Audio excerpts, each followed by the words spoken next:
Sobat Sanitas, kembali lagi dengan kita Chelsea dan Anda akan berbagi edukasi mengenai kesehatan. Topik kita kali ini adalah hepatitis. Nah, sebelum kami ingin mempertanyakan beberapa penyakit tentang hepatitis kepada dua bintang tamu kami akan memberikan cuplikan tentang pengetahuan masyarakat tentang penyakit hepatitis tersebut. Setahu saya sendiri, virus hepatitis itu adalah satu virus di mana virus ini menyerang bagian atau organ hati. Virus hepatitis itu termasuk penyakit pada organ hati. Kalau untuk penyebaran sebenarnya sudah pernah dipelajarin, tapi karena mungkin udah lama dipelajarin jadi saya kurang mengingat dan lupa. Sebenarnya kalau kurang tahu. Kalau misalnya dibilang berbahaya atau tidak, pasti sangat berbahaya kan, karena memang menyerang organ inti manusia ini organ hati. Jadi mungkin kalau ditanya berbahaya tidak, virus ini saya katakan sebagai virus yang sangat berbahaya untuk kesehatan manusia. Kalau itu emang virus sangat berbahaya. Ya, saya tahu. Setahu saya virus hepatitis itu ada 5 jenis. Ada hepatitis A, B, C, D, dan E. Namun untuk perbedaan dari setiap virus hepatitis tersebut saya kurang tahu. Saya Bapak tahu kalau virus hepatitis ini terbagi menjadi berbagai jenis. Tapi kalau saya jenis-jenisnya Bapak nggak kurang tahu. Seiring cuplikan tadi, tim kita telah menerima beberapa pertanyaan dari masyarakat yang daftar. Kita langsung masuk ke pertanyaan pertama ya. Apa sih itu virus hepatitis? Nah, ini masih dasar ya. Jadi virus hepatitis itu adalah virus yang menyerang organ hati ataupun bisa dikatakan virus hepatotropik. Atau dia juga sebenarnya bisa sih jadi menyerang organ yang lainnya. Itu namanya non hepatotropik, menyerang sistem jaringan yang lain selain organ hati. Nah, jenis virus hepatitis ini lumayan banyak. Itu ada 5. Yaitu virus hepatitis A sampai E ataupun virus HAV sampai HIV. Apa aja yang disebabkan oleh virus ini? Sebenarnya namanya sama ya, jadi virus hepatitis merupakan penyakit hepatitis. Nah, kita pilih satu-satu nih. Jadi yang pertama itu ada penyakit hepatitis A, dia disebabkan oleh infeksi virus hepatitis A ataupun HAV. Nah, HAV ini dia dapat menyebabkan akut jangka pendek. Akut jangka pendek itu apa dok? Nah, akut jangka pendek itu adalah penyakit yang menyerang secara mendadak dan tiba-tiba. Nah, jadi hepatitis A ini dapat menular melewat mulut, tepatnya saat kita mengkonsumsi makanan ataupun air yang setelah terkontaminasi virus hepatitis tersebut. Nah, yang kedua ada hepatitis B yang disebabkan oleh virus hepatitis B ataupun HBV. Nah, ini sebenarnya berbeda jauh ya dengan hepatitis A karena virus hepatitis B ini dapat menyebabkan kronis berkelanjutan. Kronis berkelanjutan ini adalah kondisi yang dimana melebihi 1 tahun juga sebenarnya bisa 1 tahun atau lebih dengan penanganan medis yang berkelanjutan. Nah, seiring saya belajar di kedokteran, itu ada sekitar 1 juta kematian per tahun akibat hepatitis B ini. Jadi hepatitis B ini lumayan parah dan menurut saya ini paling parah dari ke-5 hepatitis tersebut. Nah, penularan hepatitis B tersebut itu melalui cairan tubuh ataupun bisa dari HPV atau human papilloma virus. Itu penularannya itu saat berupa seks melalui cairan tubuh atau cairan misfi, bisa juga air mani ataupun darah. Jarum suntik juga sebenarnya bisa, contohnya itu seperti persalinan pada ibu hamil. Selanjutnya itu ada hepatitis C. Hepatitis C ini disebabkan, ya kalian sudah tahu karena saya tadi menjelaskan 2 virus. Ya, ini disebabkan oleh infeksi virus HCV. Nah, jadi HCV ini memang virus yang sama tingkat parahnya dengan hepatitis A, namun ya namanya penyakit kita tidak bisa meremehkan ya. Jadi virus hepatitis C ini dia sebenarnya memang jarang menyebabkan kronis, namun kita tidak bisa menyepelekannya karena virus ini masih belum ada vaksin sampai sekarang. Padahal itu ya, masa inkubasinya itu hanya 2-24 minggu. Nah, selanjutnya itu ada virus hepatitis D. Jadi virus hepatitis D ini unik karena dia sejalan dengan virus hepatitis B. Jadi jika orang terkena virus hepatitis D, kemungkinan besar dia akan terkena hepatitis B. Karena virus hepatitis D ini bakal mendompleng virus hepatitis B tersebut.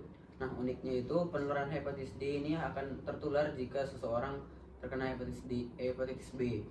Jadi kalau orang yang tidak terkena hepatitis B tidak kena. Nah, kita akan otomatis terlindungi kalau kita sudah menerima vaksin hepatitis B. Jadi penularan hepatitis D ini sama seperti sebelumnya, cairan tubuh, makanan juga bisa. Dan nah yang terakhir ini adalah virus hepatitis E. Virus hepatitis E ini sampai dengan C, dia vaksinnya belum dapat, dan juga sampai dengan A tingkat keparahannya kalau kita katakan. Nah virus hepatitis E ini sebenarnya virus yang tidak lumayan parah, namun berbahaya dengan ibu hamil. Hepatitis E ini terjadi jika lingkungan itu memiliki salinitas yang buruk dan tercemar oleh kotoran limbah. Untuk hepatitis E sendiri ini vaksinnya belum ada sampai sekarang dan masa inkubasinya juga hampir mirip dengan hepatitis C. Itu saja yang dapat saya sampaikan. Terima kasih dokter, sangat beragam ya. Baik pemirsa, pertanyaan selanjutnya akan kita sampaikan kepada Dr. Wise yang kebetulan sayang sekali tidak dapat bergabung dengan kita secara langsung di sini. Maka dari itu akan kita sambungkan melalui via online. Dr. Wise bisa mendengar suara saya? Ya, saya bisa mendengar suara Anda. Baik dokter. Tadi kita telah membahas bagian hepatitis B. Dokter mau jelasin kan virus hepatitis ini berkembangnya dengan cara bagaimana? Nah, virus hepatitis ini secara garis besar bereproduksi dengan replikasi. Replikasi ini yaitu perbanyakan diri di dalam sel inang. Dan siklusnya ini karena virus menyerang manusia sebagai sel inang, sehingga dikategorikan sebagai siklus transitorik. Jadi virus hepatitis ini termasuk RNA atau DNA dok? Itu kan ada berarti? Iya, dokter jelasin dok RNA itu apa dok? Untuk materi asam nukleatnya sendiri, virus hepatitis itu berbeda-beda ya teman-teman. Ada yang mengandung RNA dan ada juga mengandung DNA. Contohnya seperti virus hepatitis itu kan terdiri dari virus hepatitis A, virus hepatitis B, dan sampai virus hepatitis E. Virus hepatitis A atau HAV adalah golongan RNA virus dalam kelompok Piconaviridae yang mampu bertahan hidup di lingkungan dengan pH dan suhu ya. Virus ini dapat berpindah dengan cepat dari satu orang ke orang lainnya melalui fekal oral yaitu saluran pencernaan. Lalu ada virus hepatitis B. Virus hepatitis B ini memiliki DNA sehingga dapat berintegrasi dengan DNA sang inang atau manusia yang diinfeksinya. Nah, berbeda dengan virus hepatitis B, virus hepatitis C merupakan virus RNA dan hanya dapat memanfaatkan sel inang untuk memperbanyak diri tanpa berintegrasi dengan DNA sel inang. Selanjutnya ada virus hepatitis D atau HDV, adalah jenis virus yang belum terbentuk dengan sempurna sehingga membutuhkan HBV atau hepatitis B sebagai inang untuk bereplikasi. Dan terakhir, virus hepatitis E yang merupakan penyebab penyakit hepatitis E adalah virus RNA beruntang tunggal yang merupakan satu-satunya anggota dalam famili Herpesviridae dan genus Herpesvirus. Jadi dari sini kita bisa melihat bahwa virus hepatitis sendiri itu ada yang memiliki materi asam nukleatnya RNA dan juga ini DNA. Tapi yang mendominasinya lebih banyak yang mengandung RNA daripada DNA. Yang mengandung RNA itu ada virus hepatitis A, virus hepatitis C, virus hepatitis D, dan virus hepatitis E. Sedangkan yang mengandung DNA itu hanya hepatitis B. Oke, sekian yang bisa saya sampaikan. Terima kasih atas kontribusinya. Baik, terima kasih dokter.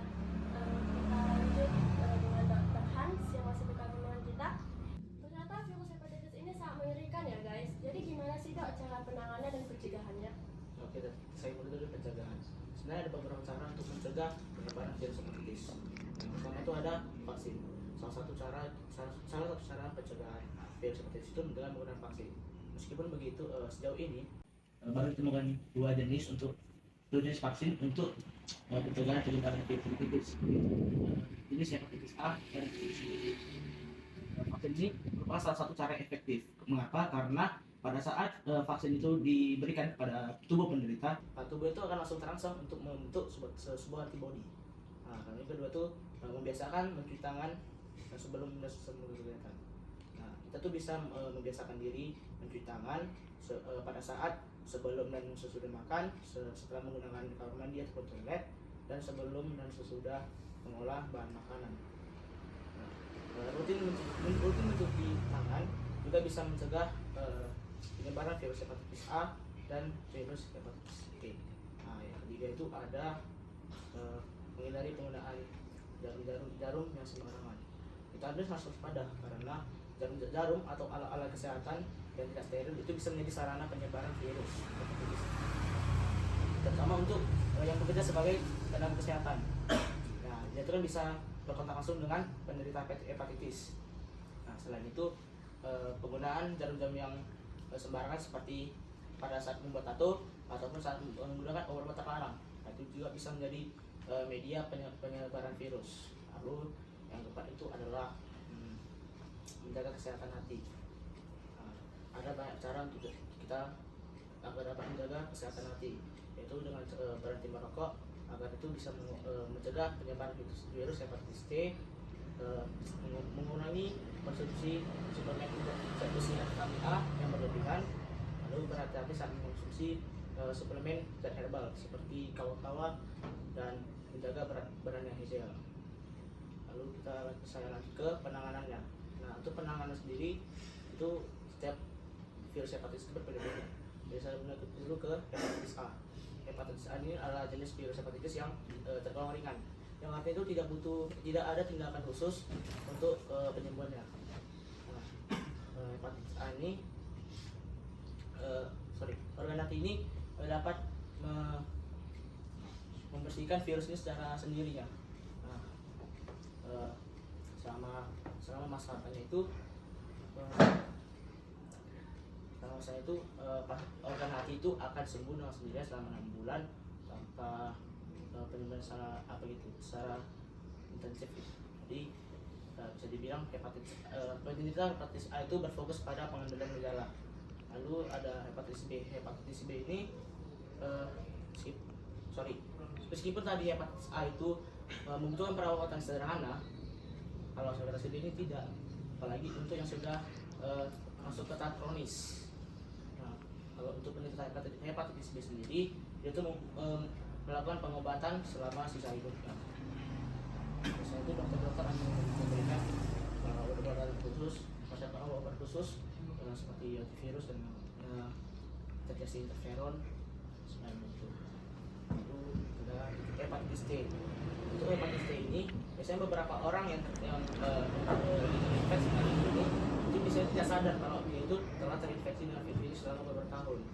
Nah, jika jaringan parut pada hati atau sirosis itu sudah rusak parah, maka penanganan sangat berat. Jadi biasanya dokter-dokter ini akan memberikan obat khusus seperti obat antivirus dan Pro-TB. Betul. Jadi obat itu adalah obat hepatitis oral yang bekerja dengan mencegah penyebaran infeksi. Nah, obat ini juga dapat memperlambat penyebaran virus dalam tubuh.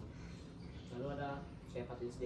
Nah, untuk hepatitis D sendiri itu tuh jarang terjadi, tapi itu bisa lebih bahaya daripada jenis-jenis hepatitis yang lainnya. Hepatitis D ini juga diberikan obat-obatan khusus oleh dokter seperti virus juga sama seperti hepatitis yang lainnya. Nah, kalau untuk hepatitis E itu sama seperti hepatitis A, yaitu tergolong ringan dan perawatan itu sederhana. Nah, tapi kalau sudah masuk ke masa kronis itu memiliki pengobatan yang lebih intensif. Jadi setelah mendengar penjelasan dari ketiga dokter tadi, sekarang kita sudah makin memahami ya tentang virus hepatitis ini. Nah, jadi bisa kita simpulkan mungkin bahwa virus hepatitis akan sama berbahaya dengan virus corona, apalagi jika tidak ditangani dengan baik. Nah, sekian pertemuan kami pada hari ini. Kami tutup. Salam 5 Gure.